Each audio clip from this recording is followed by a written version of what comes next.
And as hours stretched into days with this problem, you saw people coming together, neighborhoods coming together to help each other with simple things like water and food and, of course, support. 68-year-old Ray Teese is a good neighbor. One leg, and he's got an artificial leg, so I know he knows just about everyone on his end of Marion Drive.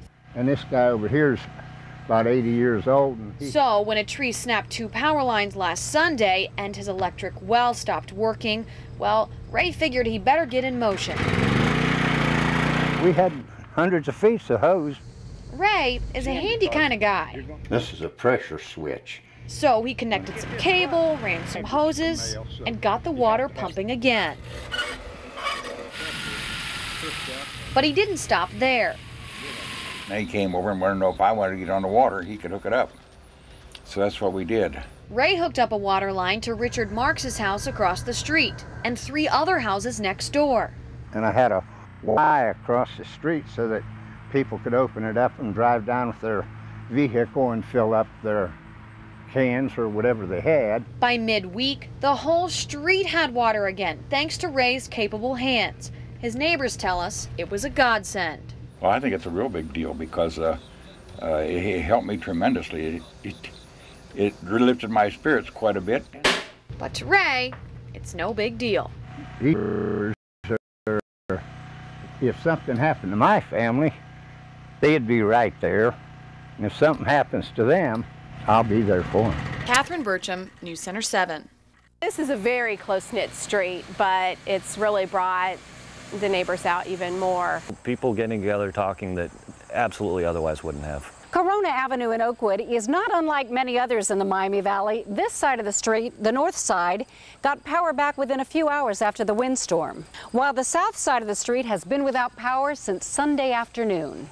Our neighbors have power, so they're letting us plug into their house so that we can keep our refrigerator going in hopes that we won't lose the rest of our food. There's probably several $100s worth in here that you would have lost if not for the help from your neighbors. Right, yeah, they're saving us a lot of money. So in turn, you know, we're babysitting and doing good things for them.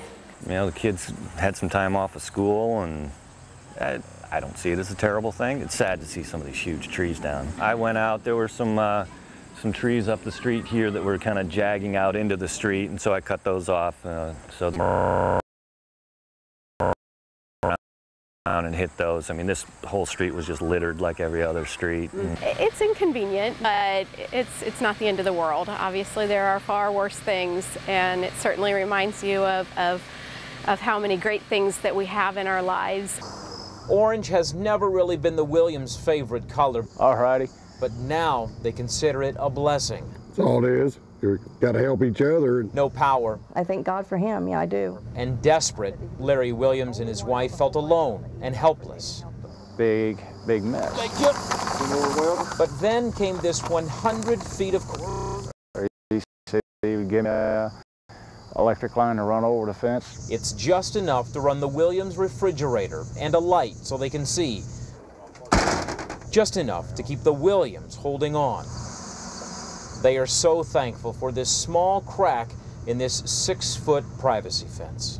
6-foot privacy fence, but that's part of living in a community. You can't just stay behind your fence. You have to know the people around you. You have to know people and do what you can to help.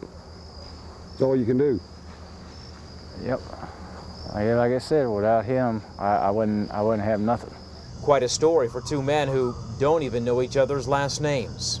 I just want to tell Tim that I'm glad he's a neighbor of mine, and he's done a lot for me and helped me out in many ways, and I appreciate it. Do anything I can for you, buddy. I know I can count on you. All from a 16-gauge extension cord. Larry says it's his lifeline. If it is his lifeline, I'll stretch a dozen cords out here if that's what it takes. And that's a good neighbor. Nice to see so much generosity from people right here in our community. And as the power slowly started coming back on, people were very gracious, very thankful to DP&L crews. Those crews work day and night to get the lines back up on the poles and the lights back on in people's homes. After a week of darkness, the meat counter at Dobbs Market is back in business. Never want to be down for that long. We had a huge loss. We lost all of our perishable goods. Now that the shelves are full again, manager Brad Medlin strung up this thank you sign, letting customers know they could come back to restock their fridges and freezers. Today, it's busier than ever, which Medlin says helps make up for some of the losses. Certainly when it came back on, we were grateful. Oh, I agree 100%. Farther down on Patterson, one of Richard Sabin's neighbors nailed up this sign, even though one side of the street lost power for over a week. Every time I'd seen him, I'd give him a thumbs up. Sabin says he's grateful to the line clearance men who worked 16 and 20-hour shifts and endured the protests. But Sabin says he still harbors some grief against top brass at DP&L. If there had been a disaster in Dayton, I don't think we'd be around, because I don't think management was very well set for this kind of a disaster. As for DP&L, well, in a TV ad, they're giving kudos too. Thank you. Thank you. Thank you. Thank you. Catherine Burcham, News Center 7. A lot of people have talked to us or emailed us about the experiences they've had from this disaster. We also talked with DP&L about the experiences it's learned. And coming up, we're going to talk about what all of us can take away from the day the lights went out.